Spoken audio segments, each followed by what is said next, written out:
today we're going to be having an important conversation with the PS of Planning, Mr. Saitoti Torome. This is an important one, and I'm hoping that you're going to engage. Questions unaweza tuma on the hashtag Kwambox and Kev. Also, the SMS line is 40131. Yeah, let's do this. Hello. Hello. Good morning, Bona PS. Good morning to you. Thank you so much for joining us right here on MVP Vibes Radio. I hope everything is good on your end, sir. Okay, thank you. So we're going to just dive right into it. Of course, the situation in the country with regards to COVID is it's scary. So we're going to also just find out what the government is up to with regards to, curbing the spread of this invisible enemy, right? So from where you're seated, as we start this conversation, what is the situation, the COVID-19 situation like in the country as of today?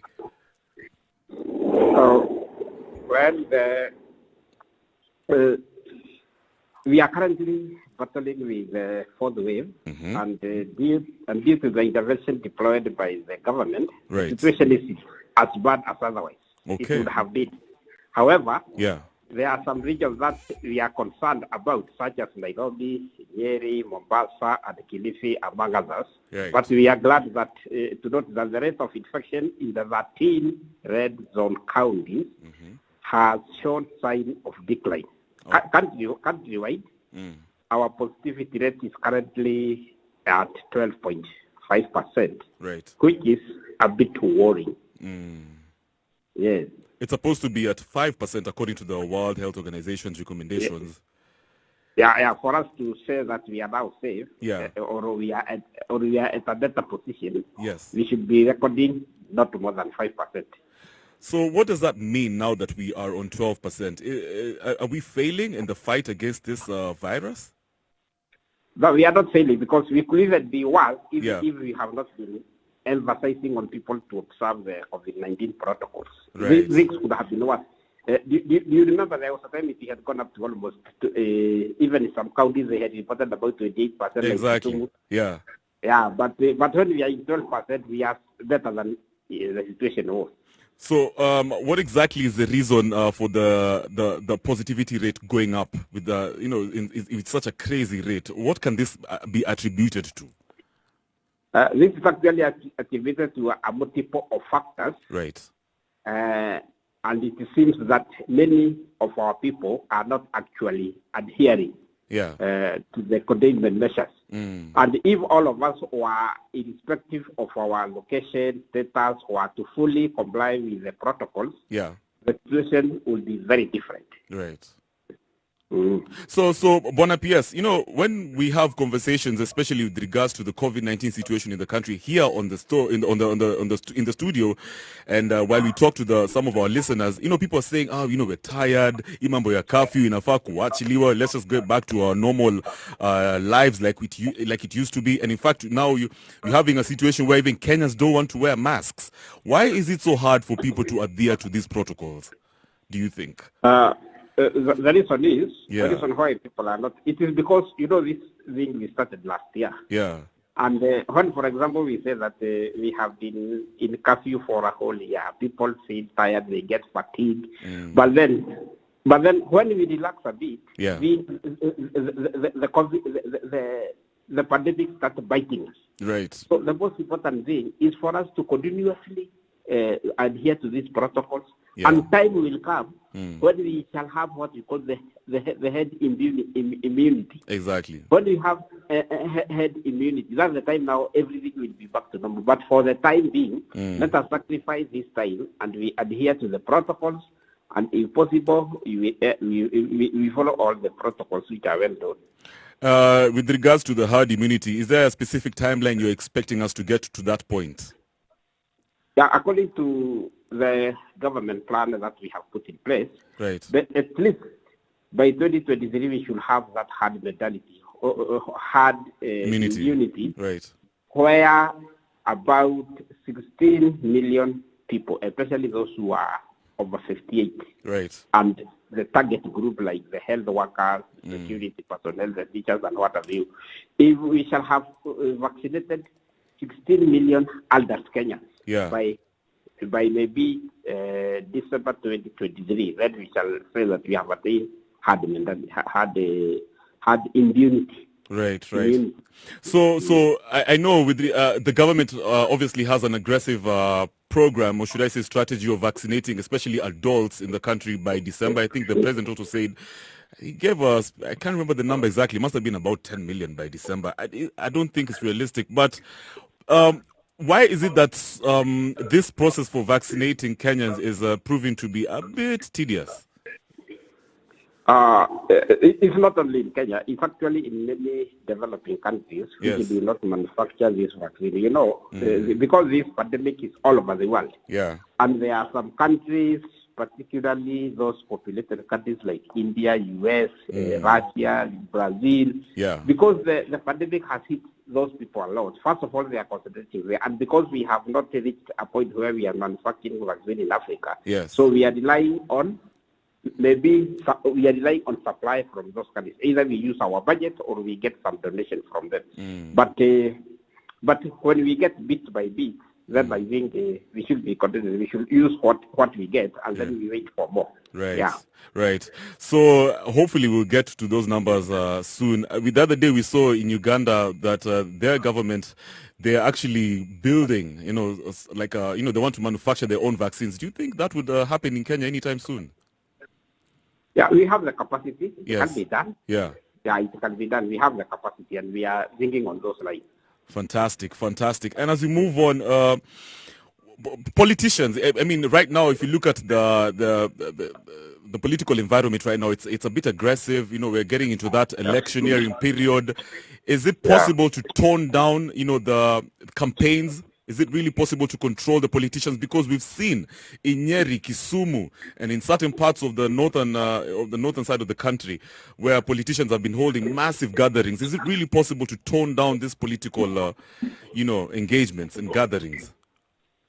I think on this matter, the CS for the Ministry of Health, Honorable Mutahi Kagwe, he was actually very clear on this, that personal responsibility is critical. Nobody is supposed to attend any gathering, because once you get ill, the politician will not even be there with you in the hospital. Oh, exactly.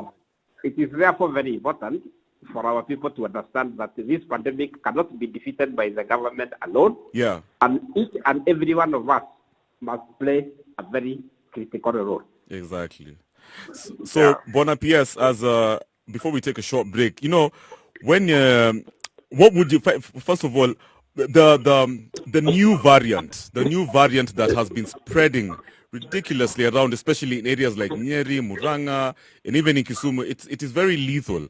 Is it possible that the government will actually control this spread anytime soon? The Delta variant.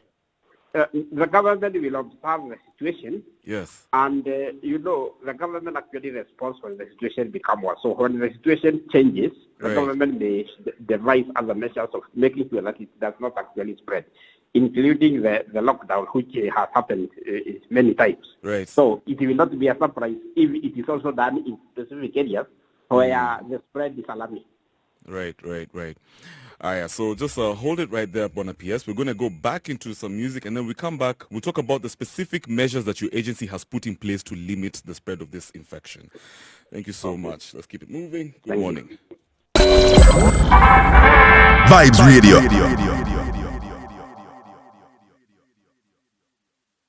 We're talking about what the government is up to as they curb the spread of the COVID-19. The Kenya has stepped up. Basically, the government has really stepped up the measures to curb the spread of COVID-19. And if you have any questions for the PS, tafadhali, my guys, tupateni hapo hivyo on the social media. The hashtag is Combox and Kev. SMS line is 40131. Hello. Good morning. We're back again. Thank you so much for your patience. Okay. Thank you. Right. So the question I asked you earlier: what are the specific measures that your agency has put in place to limit the spread of this infection? My ministry. Yeah, your ministry. Sorry. Yeah. Where you work. Okay. What we have done, we have actually practiced social distancing. Yes. We encourage the people who are over 50 to work at home. Right. And we ensure that we supply masks and sanitizers to all our staff who are on duty. Yeah. And we don't do physical meetings. We actually do virtual meeting. Even after this meeting, I'm going to chair my HOD department, my meeting of HODs, and it's going to be virtual. So we rarely don't do any physical meeting. Right. And we also even don't we make sure that all sanitizers, masks are there in all offices. Yes. Okay. So, what about, because I've seen in certain countries, the children have actually started being vaccinated. We're talking about children between the ages of 12 to 17 years old. Will that be possible in Kenya anytime soon? Because we've seen kids, they're mingling in schools with their friends. Some of them, when they come back home with their families, and they're exposed to the risk of getting infected. Is that a possibility in the near future of vaccinating the children in Kenya? Yes, maybe in near future, but not very soon, because first of all, we are dealing with the vulnerable group, yes, people who are 58 and above, yeah, the health workers, the security personnel, the teachers, etc. But when we are now satisfied that the adult population is well vaccinated, at that time we shall embark on the children. Okay, fantastic. So, there's been a lot of rumors, not even rumors, actually legitimate news. For example, we saw in certain countries in East Africa where apparently people were vaccinated with water, and also some countries they've had to dispose of expired vaccines. How can you guarantee Kenyans that they are not going to be exposed to stuff like that, like being given a jab that is just water? Some of them are expired. How can they be guaranteed their safety from the government? First of all, our medical infrastructure in the country, or compared to other parts in Africa, is actually well developed. We have clinics all over the country, and thanks to devolution, because we have the referral hospitals now in the counties. We have even ICUs in the counties. We have dialysis. We have a very well spread out medical infrastructure in the country. The other thing that in Kenya we are lucky to have, we have a lot of medical personnel, especially the nurses. Right. In fact, some of the nurses are not employed. So there is no time when, in fact, for example, you are aware that we received to 412,000 jabs from AstraZeneca from England. Yes. People are waiting. Those ones, they are very ready. In fact, people may be queuing for them because people have seen the pandemic is very serious, and it is affecting a lot of people. So people are actually waiting. A lot of people will be waiting for the vaccine to come. Yes. And because we have a very well organized medical infrastructure in the country, I can see even the 412 jabs getting finished within 1 or even less than a week. Yeah. Because the uptake is very high, and people are really eager waiting for the jab to come so that they can actually get, especially the people who are from the age of 58 and above. They are really waiting. And even the few that we got, we exhausted them within a very short time. Okay, fantastic. So, I traveled to the village about a month ago, and when I was engaging with some of my, relatives who are old, they didn't even know where they can get the jabs. Where can individuals like those access the vaccines, if at all the vaccines are available? I think that's what we have. Those vaccines are available at specific hospitals. Okay. But because there are some people who are elderly and they may not even be able to remove there. Exactly. There will also be a possibility of looking whether we can use a mobile clinic whereby the old are visited and then they are given a jab. Right. But for those people who can be able to walk or go to the health facilities, particularly those level 4 hospitals and above in the county, they should be able to get them there. But those who are old, we are considering of visiting them at home through mobile clinics. Then we give them, or for example, we go to a shopping center where we have beds, and then the medical staff come. They have the equipment. Then people come in a business shopping center. Yeah. Oh, okay. Amazing. That would be an amazing initiative. So there's a situation that is very worrying. By the way, Bonapies, we're going to be answering some calls because I can see there's questions from our audience regarding some of the measures that the government is taking to curb the spread of the COVID-19 vaccine. But the worrying situation is in some of the hospitals in Nairobi. For example, at Mbagathi hospitals, the information that I've gotten right now is that all the 48 beds in the facilities are occupied. There isn't more space. The hospital is basically overwhelmed. What plans does the government have in the event of situations like this where most hospitals are overwhelmed, there's no space, because clearly this Delta virus is spreading at a very fast rate? How will the government counter such a situation? I think the most important thing is, first of all, to cope with the way the situation is. And one of the strategies which the government is going to employ, if, for example, you are very critically ill, yes, we shall see how we can deal with that situation, or we are even encouraging the counties to keep on increasing the number of beds. Okay. But for those people who don't actually require oxygen, those ones, we are encouraging them to have home-based care. Yes. Whereby the patient is taken care at home because it's not a danger. But for the critical one, we are day and night increasing the number of beds everywhere. Fantastic. Yeah. Fantastic. All right, so just hold it right there, Bona PS. I'll throw out a question out there.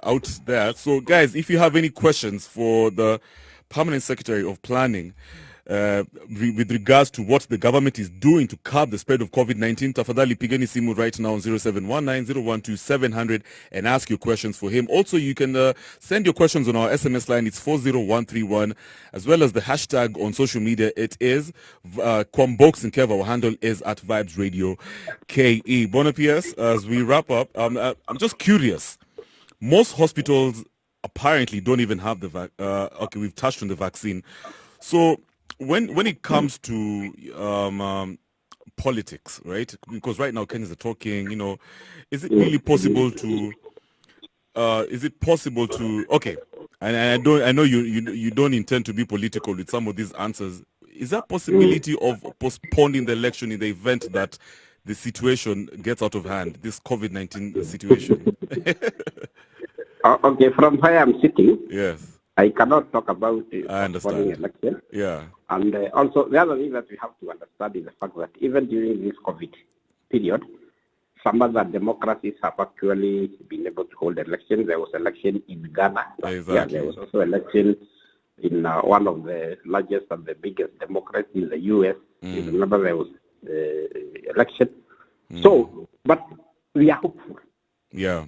That by the time we go for election next year, and as we continue to roll out vaccination, by the time we do the election 1 year from now, we are hopeful that the situation will have improved and there may not be need for postponement. All right, so Bonus, yes, I know that was an unnecessary question, but let me answer a few calls. Let's hopefully get some questions and then we'll throw back the questions to you. Just hold it right there, Bona PS. Okay, thank you. All right. Hello? Hello. Nyaji naongea nani? Rasmadikolo. So, big up to the PS. Okay, which question do you have for the PS? Okay, I just want to ask you. Is there maybe a physical way which you can identify the real vaccine or maybe the expiring date? Is there any physical way like the vaccine will change its color maybe? Yeah. So thank you so much for that question. Fire Mama. Hello, Fire Mama. Yeah. Hello? Okay. Naje Fire Mama. Ni mzuri, wacha niulize PS hivi. Mimi kama Mkenya, yeah, huwa nasikia tu watu wanadungwa shindano ya COVID-19. Yeah.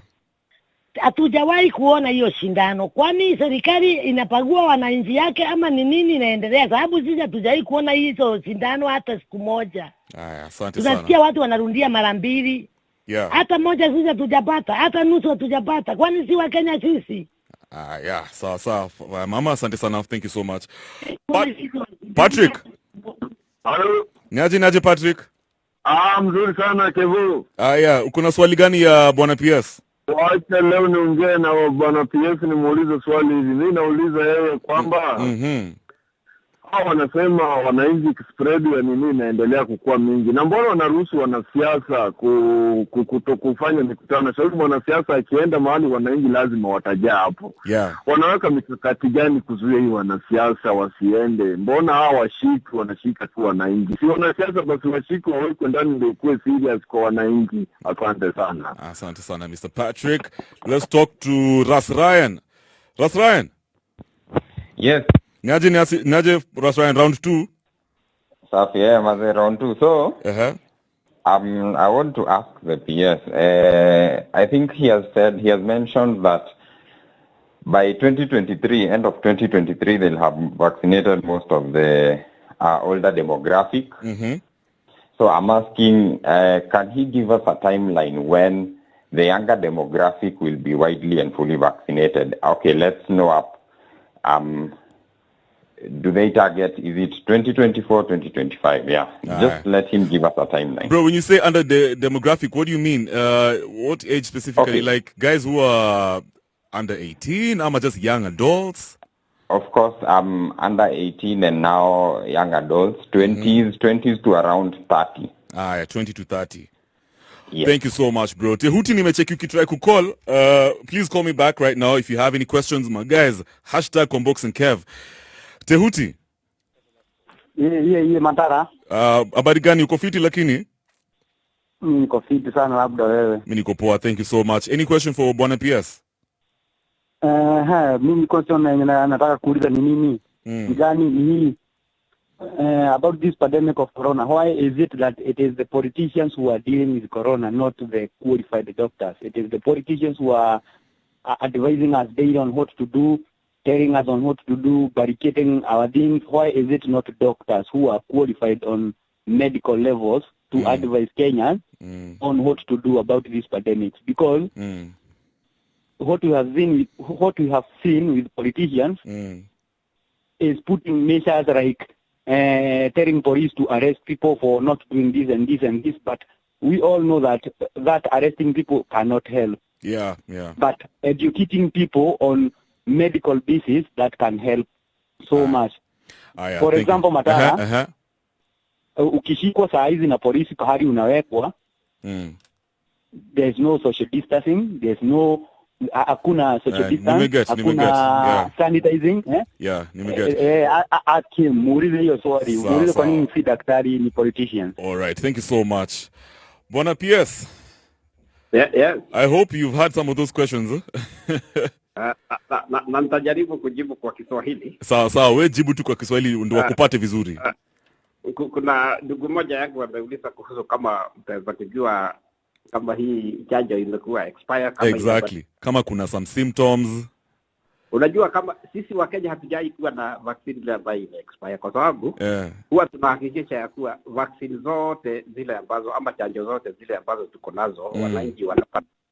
Kwa hivyo hiyo situation hatujui, lakini madaktari wataweza kutuambia the expired one, lakini hata zile tunapokea kutoka ng'ambo zile ambazo tunapewa na nchi zetu marafiki, huwa madaktari huwa wanazikagua na wanaona kweli hazija expire. So basically go on Mr. PS. Basically nasema sisi wa Kenya hatujai kuona expired chanjo kwa sababu demand hapa Kenya ni kubwa sana. Okay. Pia kuna mama amesema amesema hawajahi kuona chanjo katika kijiji chao. Hii ni kweli kabisa. Nakubaliana na yeye. Na ni kwa sababu kama vile tulivyosema hapo mbeleni, unajua vaccine hazijakuwa ama chanjo hasa katika nchi ambazo zinaendelea hatujapata kile kiwango ambacho tunahitaji ndio watu wetu wapate chanjo.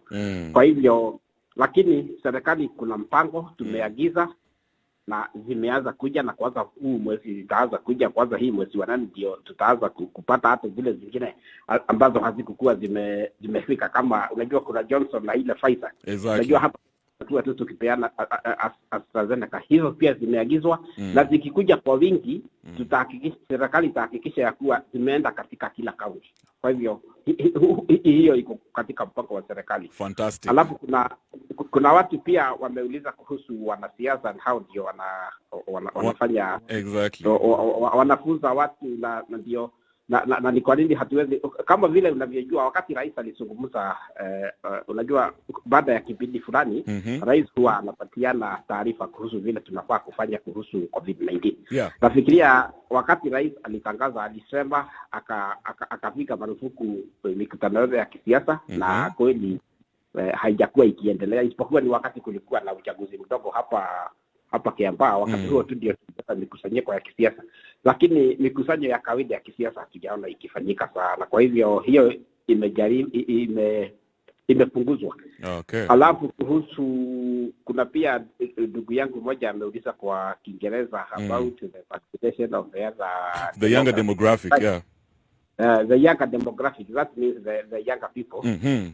That's as I said, because we have a plan of making sure that by December 2022, all the eligible adults get the vaccine. Right. Then after that, we shall roll out now to the young people. So once the adult population wamalizana, ndo sasa mtengea for the young people. Alafu kuna swali lingine, kuna huyo ndugu yangu amenifurahisha sana, akauliza swali akasema ni sisi wanasiasa tu ndio wanasema kuhusu COVID-19. Wana update wananchi.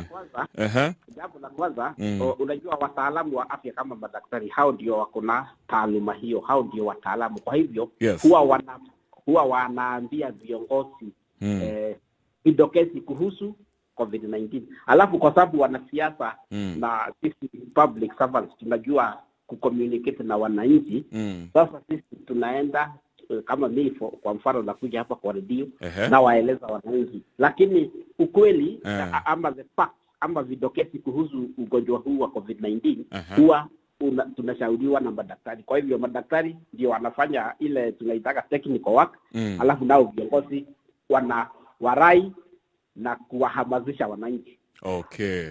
So bwana PS, kuna mtu pia anaitwa Patrick, a very avid listener, alisema wanasiasa every time wanafanya hizi political engagement, hata kama ni kwa church ama a small community, some of them even disobey these orders by the government. Is there any possibility of them being fined ama punished, as an example? Because wananchi wanaona wanasiasa bana wanaweza fanya kitu yote lakini nothing will happen to them. Ni jambo ambalo linaweza kuangaziwa pia. Linaweza kuangaliwa kama linaweza kutekelezwa, lakini pia tunataka watu waelewe na hatutaki mfurugano wakati huu wa COVID. Kama vile umesikia wananchi wakisema maisha ni ngumu, kuna hivi na hivi. Sasa pia tukianza kufurugana, kushika huyu na huyu, unajua hata watu wakisema wataenda demonstration hakuna kitu tutafanya, lakini kuna COVID. Kweli sana. Tunataka watu wenyewe waelewe na wazingatie hayo maagizo, hata bila sana kuzurishwa na serikali. Exactly. Asante sana bwana PS, you've really given us enough information. Umetusaidia sana. Thank you so much for assuring us that the government is actually doing a lot to curb the spread of this invisible enemy tunaita COVID-19. Asante sana for your time. Okay. Kwa hiyo itakwisha. Sasa ndio hiyo sasa. Okay, asante sana. Bwana PS, tutakualika studio siku moja, no problem, very soon. Okay, asante sana. Asante sana. Vibes Radio.